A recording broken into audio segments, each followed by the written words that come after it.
Dollar সংকটের কারণে সরকারি কর্মকর্তা কর্মচারীগণ যেন বিদেশ সফরে অনীহা প্রকাশ করেন, গুরুত্বপূর্ণ কাজ ছাড়া যেন বিদেশ সফরে না যাওয়া হয় এবং না গেলেই ভালো, এই ধরনের একটি প্রজ্ঞাপন জারি করা হয়।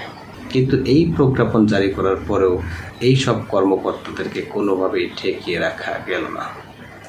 চ্যানেল-আইয়ের অনুসন্ধান রিপোর্টে জানা যায়, একমাত্র বিদ্যুৎ বিভাগ থেকেই 512 জন জানুয়ারি থেকে জুন পর্যন্ত বিদেশ সফর করেন।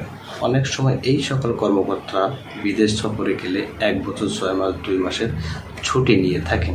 আবার অনেক সময় দেখা যায় যারা অনেক পরিমাণে দুর্নীতিগ্রস্ত তারা আর দেশে ফেরার কোনো নামগন্ধ মুখেও তোলেন না। সেই ক্ষেত্রে এই দেশের বা এই বিদ্যুৎ বিভাগের বা যারা বিদ্যুতের গ্রাহক আছে তাদের কি কোনো উন্নয়ন সাধন হলো না? তাহলে সরকারি প্রজ্ঞাপন জারি করার পরেও যখন